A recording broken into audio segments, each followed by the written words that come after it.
Creatine, lots of controversy, lots of questions. It's one of the main things we've been getting questions on in some of the recent TikTok lives and other lives as well.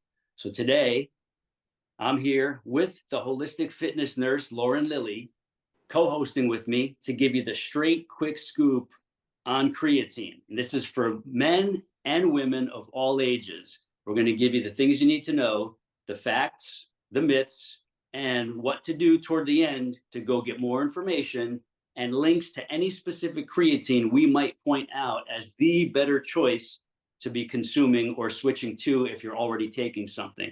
So, holistic fitness nurse, welcome to the Midlife Muscle Podcast. Thank you. Great to have you here. This is going to be quick and fun, and I know you've done some homework already in addition to your own experience with creatine. So for the average man, woman listening, what are the first few things you want to share about creatine, knowing some of the questions you and I have been getting on the TikTok live sessions? Well, most people don't know that creatine is made naturally in your body. It's made by your liver, your kidneys, and your pancreas. So you already have naturally occurring creatine in the body. But it is transported by the liver through the bloodstream and to the muscle cells. So that's how it gives you muscles. So it serves as a quick source of energy, like during weightlifting, running. So it definitely gives me an energy boost. I don't know about you. That's why Yeah. I don't take it at night for that reason. It helps generate ATP, which is the primary energy source in your cells. Mm-hmm. It is also produced through your diet, usually red meat or fish, primarily. Right. And then obviously the supplement, the creatine powder that you would take. All right. So those are the main things. The main things is just to give a baseline of what creatine really is. Right. Good info. So I've been taking it for years, and if you stay tuned to the end, we'll tell you the exact type, and we'll share links with you where you can go check these out and order them for yourself if you want to. Because there's certain countries that source creatine that you want to stay away from, and there's only one that I've determined is safe and clean enough to be able to even trust to put it into your body on a daily basis. So, Lauren, you're female. You look like you're in your mid-20s, but she's actually in her early 40s. How long have you been taking creatine? I honestly started taking it about 2 years ago. Okay. I never experimented with it prior because I always heard the myth that it makes you gain weight and water weight and stuff. So I really didn't do my research as far as that's concerned, but like the last couple of years, I just kind of like dived into the research and realized that it doesn't make you gain weight. It can be a temporary water weight gain, but it usually goes away within like a couple weeks. But I love creatine. It has given me more progress than ever, Right. as far as like my building muscle and lean muscle tissue and losing body fat. Yeah. So I'm gonna mention a study at the end, and I'm also going to share where people can get the link to this exact study toward the end, because it's a really good one for both women and men to look at who are really interested in the safe effects on body recomposition, meaning building more muscle tone, more muscle density, more strength while losing body fat. So Yes. we'll reference that toward the end and let you know where you can get the link. So you've been taking it for a few years. I've been taking it for a bunch of years. This is one of the oldest supplements, legitimate supplements in the fitness, training, bodybuilding, body enhancement realm. That's over the last probably, I don't know, 5 to 8, maybe 10 years has made its way into what I would call the fitness mainstream in the general market, right? And so there's been a lot more research because of the time that it has been in the marketplace, like literally several decades at least. So let's go into some of the benefits for both. Actually, let's focus on women first. What are some of the benefits that your average woman could count on seeing and feeling with creatine, like studied, research-backed benefits? So I'm looking at my notes, so that's why I'm looking down. Yeah, But of course. for women, for sure, and there's like enhanced recovery. So you recover faster from your workouts because there's water retention in the muscle. So it hydrates the muscle and it basically repairs, and it's a lot faster. So you have Mhm. less soreness, less inflammation, things Right. like that. So that's one of the main things. There's also a lot of studies with brain health and cognitive performance for women, Yes. creatine, especially like for mental fatigue, like especially for women that are older that have the brain fog with menopause and stuff like that, uh, Mm. which is a really is one of the main complaints, or it's not a main complaint, but it's one of the complaints of menopausal women is they have the brain fog. So Yes. good for that. And as women, we're multitaskers anyway. Yeah. So we need that extra support. Like, so I've noticed that it helps me with that. Then mood and mental well-being, it can help with depression. There's several studies about that. I think it's controversial, but I think it helps with your mood and well-being because it gives you that boost of energy. So, Right. um, improved glucose metabolism. So, especially in menopausal women, they tend to like have the hormone imbalances and insulin resistance can occur, the fat around the midsection. So it's good for weight management and managing your glucose. Bone health also, just improving bone density because you're building muscle at the same with the creatine, it helps you build more muscle. So it helps with your bone density as well. Is that kind of like an indirect like side effect benefit? Like Yeah, there? I found something with that. Let me look. I'm gonna have to come back to that question. Okay. But it has to do, no, that's actually in the protein question that we have later. Okay. But no, it's just been shown to help with bone density just because you're building more lean muscle mass. So if you're strength training, you're automatically going to help with bone density by doing strength training. Right. Um, So the creatine enhancing the strength training, muscle tissue, and training ability, therefore then helps you to build more bone density. yes. Got it. Okay. Makes sense. Yeah. And then that myth of that it makes you bulky or it makes you like manly. That's a myth. But a lot of women are scared of that, even just weightlifting in general. It's not going to make you bulky or gain weight. Right. Like I Right. said, usually if the temporary water weight, it's usually like a couple weeks once your body gets used to it. And as Yeah. long as you're hydrating properly at the same time. Right. Right.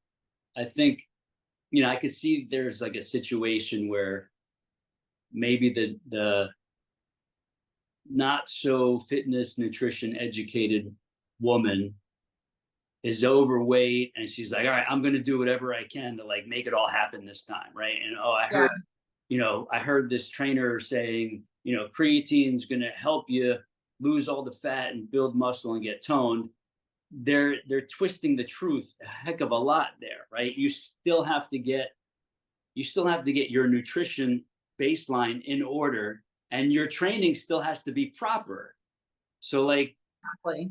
you know, I've seen this happen. Like the hairdresser gets information from a bunch of different people. She's overweight and she's gonna like go do this whole thing, and she's including creatine, and Mhm. she's gaining weight because she's probably overeating. She's probably eating too much stuff, excess protein shake, putting the creatine, lifting, like heavy, progressive overload, and maybe even not doing proper cardio, and in the first several weeks she's gaining weight. It's like, of course the average woman's be like, I can't be gaining 5 pounds a week here, I'm not doing this, right? So, Yeah. I took creatine and it made me gain weight, right? Yeah. In reality, you have to make sure you're doing the things you're doing properly, and contextually speaking, the creatine added in properly to a holistically proper approach in the first place. So when that's done, and we know this because we work with people like this and we do it ourselves, when you do that, yes, it might make you gain some weight, but it's going to be like 2, 3, 4 pounds of lean muscle tissue, hydration of the lean muscle tissue, which ultimately is, what are our muscles, like 60, 70% water? Mhm. Right. So if we're hydrating the muscle specifically, we're technically building muscle tissue, Yes. right? So I Yes. think people have to understand the nuance of like the conversation being had in specific situations, like the stereotypical woman I just mentioned. And this happens with guys too. Like, guy with the beer gut, flabby arms, man boobs. Oh, that's it. I'm going to go all out. I'm going to do the program, the creatine. I'm going to go all in. And they're doing the protein shakes and they're eating 250 grams of protein on top of that and the creatine. Yeah, Yeah. you're going to be bloated. You're going to be gaining weight, and you're probably not training properly. So like, you're not going to see that scale going down first before you start building that muscle tissue, muscle density up to get that body recomposition. So I think it's important for people to understand the context of the individual's understanding and how they're going to apply this into their own nutritional framework, which is really what we're after here. Like, understand the facts, come check out what we're sharing with you, and then have a full understanding of how you're applying it into your own personal daily routine so that it makes the most sense, and you're doing it in a way that is actually going to get you the benefits and not the backfiring. Yes. Agreed. Good stuff. All right. So, what else do we have for the ladies and the gentlemen in regards to creatine that they should know, that maybe is a myth, is a good new fact, or something? It's the anti-aging, because your muscle mass naturally declines with age, and especially women due to the hormone Oh, yeah. changes, decreased estrogen. So That's big. it can counteract that that loss of muscle mass by preserving your lean muscle mass. Absolutely. Um, I'm a walking testimony of that. I mean, yes, I train properly, I'm consistent, I eat decently, but um, one of the ingredients in my regime is the use of high quality creatine. And you see it when I'm doing lives. How many people accuse me of being on steroids or TRT, or like, Everybody. what cycle am I on? It's like, all right, there's a visual effect going on here because they don't even understand my height and weight. But you can see, like, for a guy in my age range, mid 50s, I'm holding probably enough muscle that would make any average guy in this age range, maybe even younger, say, "Hey, I would like to look like that. Like, that would work for me." Right. And so creatine is one of those ingredients. And I know, I could tell you factually, it has been one of those things that has made a definite impact in the last 5 to 8 years, since getting really consistent with it and Yeah. dialing the nutritional approach. Yes, and obviously preserving your muscle is important for independence and quality of life as you get older. Absolutely. So this highlights something you and I talk about on and off. It's one thing to look good, which we all want. Nobody doesn't want to look great and better and feel good in your own skin and be attractive.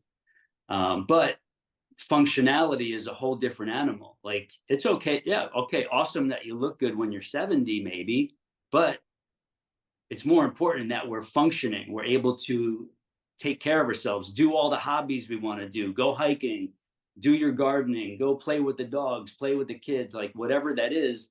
That comes down to having functional muscle and a musculoskeletal system that allows you the capabilities to go do all those things. And that's Yeah. what we're talking about here. That's that muscle density, muscle strength, muscle tissue, which is the reverse of premature aging. Like, this helps you build that muscle, maintain that muscle so that you can live that life in your 60s, 70s, and 80s.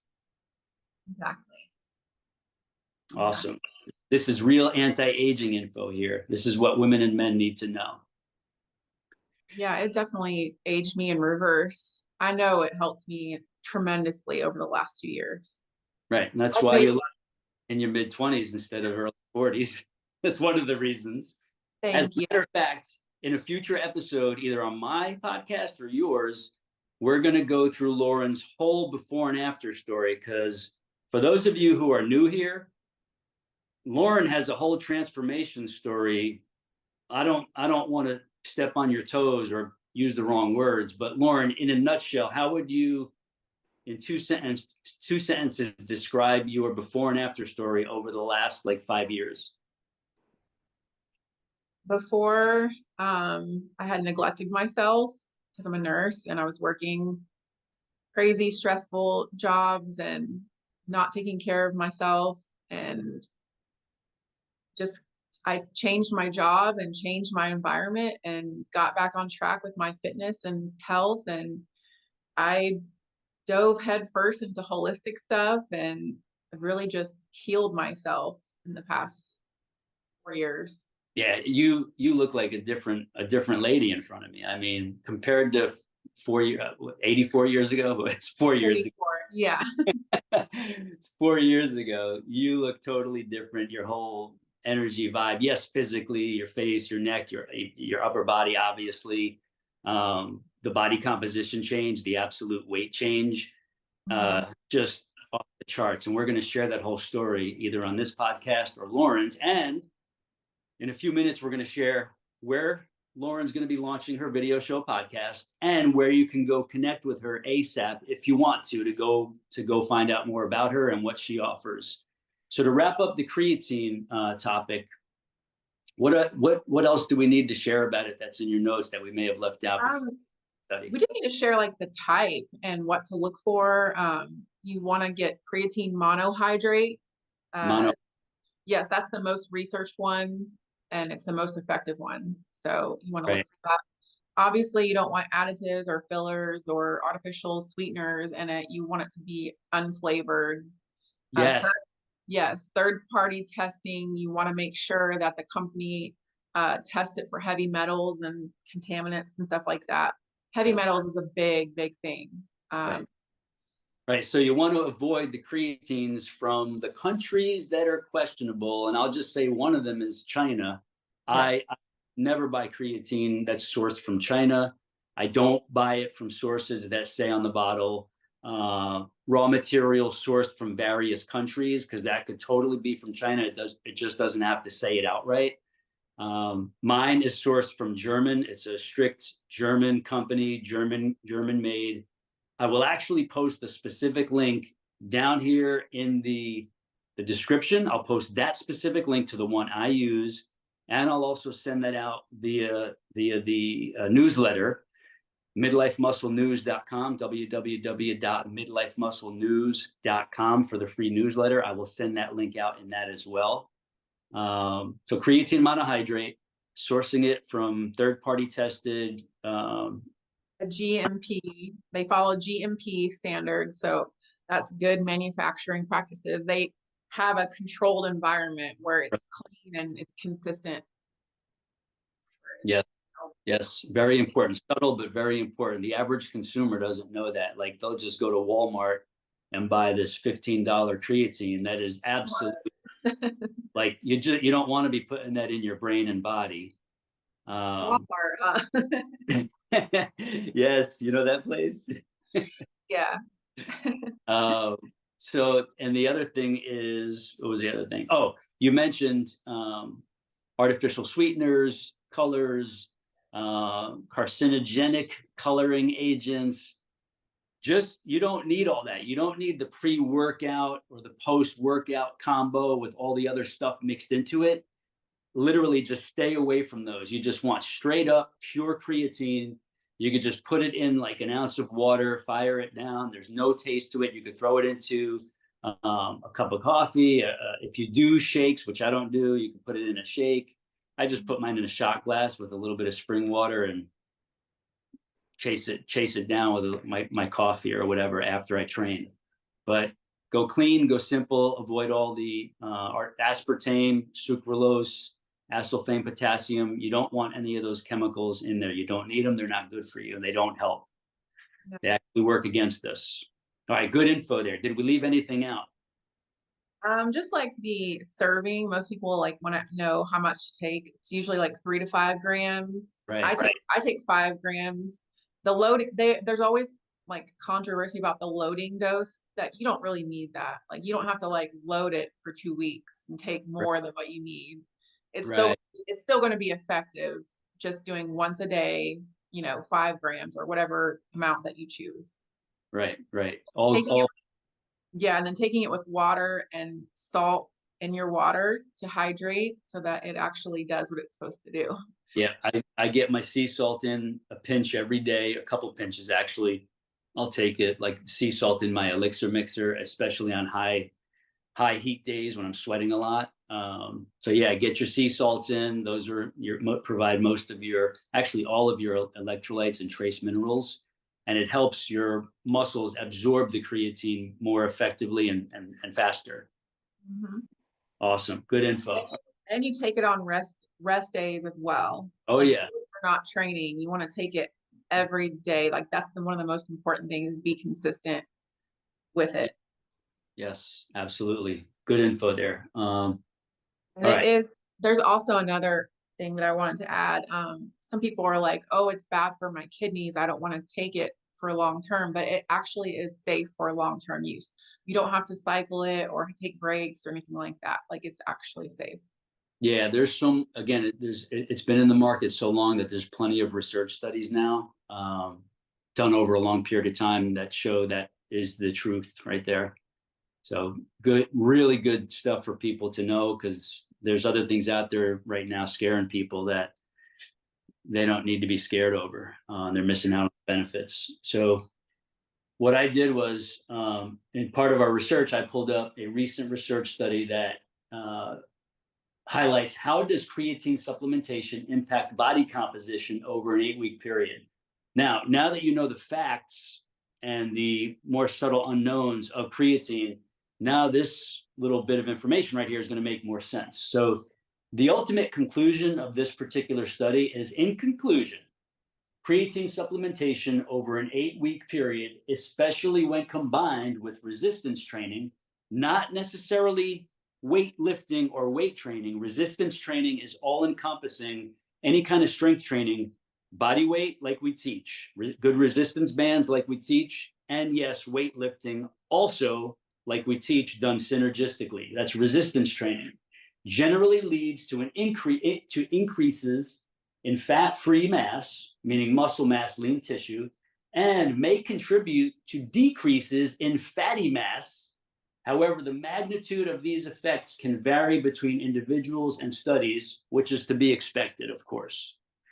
So the answer is yes, but results vary according mostly to individuals and the specific types of studies done to highlight this beneficial effect, which I think both women and men can appreciate, again, when everything else is done properly. So I think we covered it all there, and I'll post a link to this study in the show, in the description below, and in the Midlife Muscle News newsletter, the free newsletter at www.midlifemusclenews.com. So let's let everybody know the best place right now where they can reach out to you, connect with you, see what you're sharing, what you're posting as the holistic fitness nurse, Lauren Lilly. What's the best place right now? TikTok is the only place at the moment. At the moment. Yeah. All And right. you'll search for Lauren Lilly 133 on TikTok. But I'm working on other things in the background. So there'll be more places soon. Yes. One of those being the YouTube channel, right? Yes. As the, I do have a website, but it's not done yet. right. Yeah. So TikTok, LAURENLILLY, Lilly, Lauren Lilly 13. 133. It's a random number that I did not choose. All right, you can't miss her. If you search Lauren Lilly, you'll see that beautiful mug popping up. That's her. And then what you could do is, if you want to get notified of when her YouTube channel video show launches, which is going to be awesome, you could just go to www.midlifemusclenews.com, sign up for the free newsletter, because I'll be sending out links when her YouTube channel does go live. And we know there's going to be a lot of good stuff on there. So that's it for this episode of the Midlife Muscle Podcast. Next one up is going to be talking about protein and everything you need to know and should know about meeting your protein needs to lose body fat, build beautifully sculpted muscles, whether you're a woman in your mid 60s or a guy in your late 30s, we got you covered. So post below, let us know you enjoy this. Check the video link that you see popping up on the screen if you're watching this in the future, which you will be at some point. And we'll see you on the next episode. Peace and much love. Lauren, thank you for helping out.